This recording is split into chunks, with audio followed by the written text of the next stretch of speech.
여러분 안녕하십니까, 신박사TV 신박사입니다. 요즘에 이제 유튜브에 나라 망한다고 주장하시는 분들이 많은데, 여러분 나라가 과연 망할까요? 2019년에 위기가 온다는데 나라가 여러분 과연 망할까요? 그거는 솔직히 아무도 모르는 겁니다. 망할 수도 있고 안 망할 수도 있고, 사실 이거는 홀짝의 문제이기 때문에 결과론적으로 망하면 어떤 이유로도 망할 거고, 안 망하면 어떤 이유로도 안 망할 겁니다.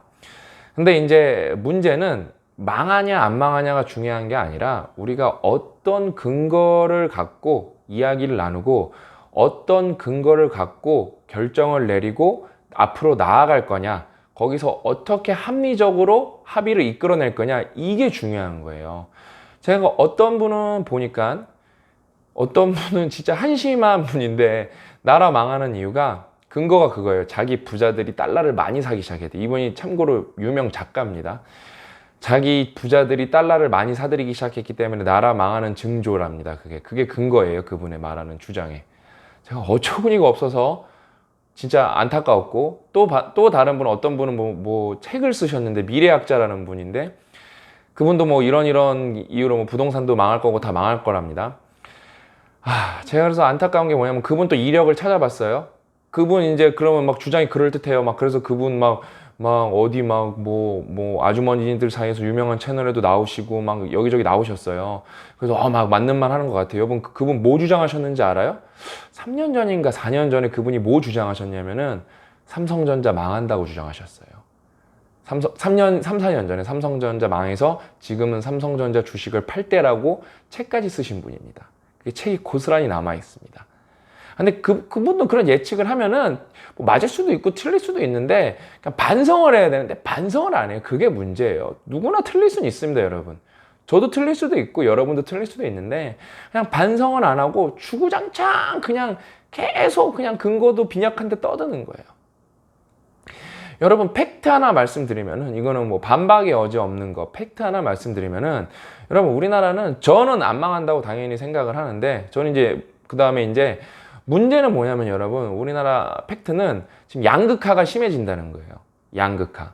근데 여러분은, 우리 거의 지금 이 유튜브를 보시는 분은 해당 안 되는 분들이 많을 거예요. 왜? 1, 2, 3분위는 소득이 늘었다니까요. 4, 5분위만 줄었고 3분위가 조금 애매해요. 3분위는 월급쟁이 늘었고 자영업자는 줄었어요. 그러니까 자영업이 힘들어지고 있는 거는 조금 맞아요. 근데 그 자영업이 힘들어지고 있는 거는 여러분 여러 가지가 있어요. 저는 가장 큰 거는 이제 플랫폼이랑 디지털라이션 때문에 그래요. 예?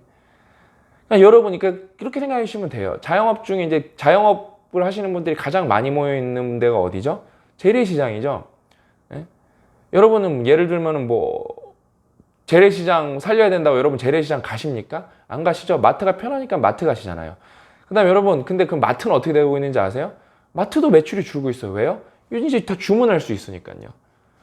그러니까 여러분, 결국에는 이게 패러다임의 문제지, 단순한 이렇게 조그마한 정책 갖고는 이게 쉽게 바뀌는 문제가 아니에요. 그냥 세상이 바뀌고 있는 겁니다. 그런 방향으로.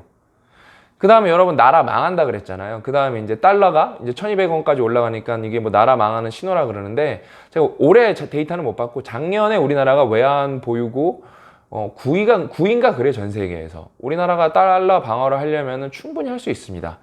그 다음에 여러분, 또 이런 거를 주장했던 사람들이 뭘 주장했었냐면은, 아베도 이제 일본의 총리죠. 아베도 아베노믹스라 그래서 엔화를 미친 듯이 찍었었죠. 그래서 어떻게 해서 엔화 가치를 떨어뜨려 갖고 일본의 제조업 수출 경쟁이 어땠죠? 올라갔죠?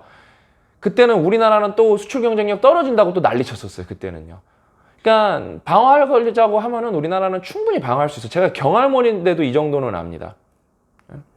그 다음에 지금 그러면은 정부가 어떤 정책을 펼쳐야 되냐? 아셔야 될 거 아니에요. 정부가 그러면은 지금 금리를 올려야 되냐? 집값을 잡기 위해 금리를 올려야 되냐? 금리를 낮춰야 되냐? 그 근거가 있어야 됐을 거 아니에요. 예? 지금 여러분, 이런 불황일 때는 무조건 재정을 확대해야 됩니다. 정부밖에 없어, 지금 그걸 해줄 사람이. 그 대표적인 예가 여기 돈의 역사 우리가 추천해드렸죠? 돈의 역사 보면 여기 그래프 나오죠? 여기 보이시죠? 요거는 이제 마이너스입니다. 이 미국은 플러스고 유럽은 마이너스인데, 이게 뭐죠? 2008년 금융위기 이후 유럽과 미국은 전혀 반대되는 선택을 합니다. 유럽은 뭐라고 해서 금리를 2번 인상하고, 미국은 금리를 거의 제로 수준까지 낮추고 양적 완화를 실행합니다. 돈을 미친 듯이 찍어냈죠. 그래서 어떻게 됐죠? 미국은 아주 멋지게 플러스로 탈출을 하고 유럽은 어떻게 됐죠? 그리스 날아갔죠? 아마 이탈리아랑 스페인도 날아갔을 거예요.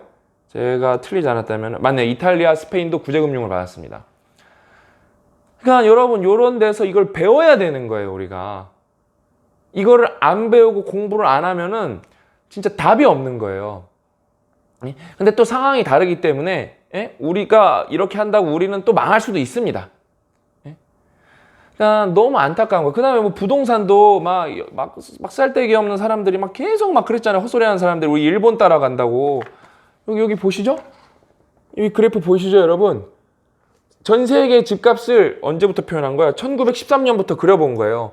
모두가 올라가는데 여기 이렇게 특이한 게 있죠? 일본만 되게 특이했어요. 이거를 그럼 이해하려면 뭐부터 해야 돼요? 플라자 합의부터 보셔야 되는 거예요. 보세요, 여러분. 일본만 특이하잖아요. 근데 왜 우리가 특이하게 일본만 따라가요? 예? 그냥 말이 안 되는 거예요. 그러니까 제가 이거 피해자죠. 제가 이거 경알못이었기 때문에 그러니까 저는 경제적으로 여유가 있고 삼성 다닐 때 대출이 정말 잘 나올 때 집을 살 수가 있었는데 저는 안 샀죠, 그때. 그때 만약에 조금 이거가 일본만 특이한 케이스고 전 세계적으로 모두 오르는구나, 집값이. 그 다음에 그거에 대해서 좀 해석을 했으면은 왜 수요와 공급의 법칙이고 서울이랑 예를 들어 이제 서울 근교에 교통이 잘 발달된 도시에는 새 아파트 공급이 없구나. 이거를 알았더라면은 저는 사는 거에 베팅을 했을 거예요. 근데 저는 그때 몰라서 베팅을 못해서 뭐라 그럴까, 뭐 돈을 더 나중에 많이 내고 집을 샀습니다. 그래서 뭐 대출 난민이죠. 아무튼 여러분, 그 다음에 또 우리나라 여러분 그럼 이제 환율이 올라가고 뭐 나라 경제가 망했대요. 다 망해가고 있대요. 그러면 우리 여러분 올 여름에 한번 볼까요? 그럼 환율이 올라갔으니까 해외여행 가기 좋아졌나요? 나빠졌나요? 분명히 나빠졌죠? 근데 나라 경제가 망했대요. 그럼 사람들이 가난해진 거죠? 그러면은 이중 악재가 겹친 겁니다. 뭐 관점에서? 해외여행 가는 관점에서. 왜? 지금 여러분 우리나라가 물가가 엄청 안정적이에요. 그게 긍정적인 면으로 안정적인 게 아니라 불황이기 때문에 그래요. 그래서 물가가 안 올라요. 물가가 안 올라요. 물가가 안 오른다고요. 그러면은 우리나라가 여행도 싼 거예요. 물가가 안 올랐기 때문에. 근데 그러면은 어땠죠? 사람들이 망했다니까 돈은 없고 그 다음에 달러 값은 올랐으니까 분명히 해외로 나가면 안 돼요. 근데 저는 어디다 베팅을 하냐? 해외로 많이 나간다에다가 많이 베팅하고 이제 좀 해지하는 거예요. 해외로 정말 많이 나간다에다가 한 20% 베팅하고 10%는 올해 여름에 공항 해외로 나가는 거 또 최고 기록 찍는 다에 10%는 또 해지해서 아주 최고로 베팅을 하겠습니다. 왜요? 1, 2, 3분이 소득이 늘었다니까요. 1, 2, 3분이 소득이 늘었다니까요. 진짜 여러분. 그러니까 여러분 저는 뭐 경제학자도 아니고 이게 전문가가 아니에요. 근데 뭐예요? 공부하고 말씀드리는 거예요. 공부하고. 예?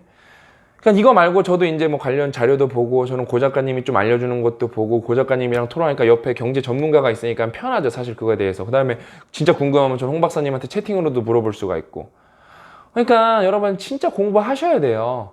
공부도 안 하고 그냥 뭐 망할 것 같다. 근데 어차피 여러분 이거는 정치적인 문제이기 때문에 그 반대편에서는 어떻게 해서는 깎아내려서 정권을 바꾸는 게 자신들의 목적이기 때문에 다양한 방법으로 이야기를 할 거예요. 근데 만약에 그거에 대해서 혹해갖고 잘못돼갖고 여러분 우리가 지금 뭐 금리를 올리고 재정 지출을 확대를 안 해서 우리가 까딱하다가 디플레이션에 빠지면은 망하는 겁니다.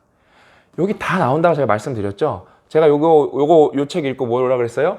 인플레이션이랑 디플레이션에 대해서 확실히 알았다니까요. 인플레이션도 나쁘고 디플레이션도 다 나빠요. 근데 인플레이션은 확실히 금리를 확 올리면 때려잡을 가능성이 생각보다 높은데 여러분 디플레이션의 악순환에 빠지면은 뭘 해도 나올 수가 없어요. 정말 나오기가 어려워요. 그래서 디플레이션이 난이도가 훨씬 높습니다. 문제 해결 측면에서. 그러기 때문에 지금은 재정 지출을 막 해야 되는 시기인 거예요. 막 풀어야 돼요, 우리가. 그러니까 여러분 이거 공부를 해야 됩니다.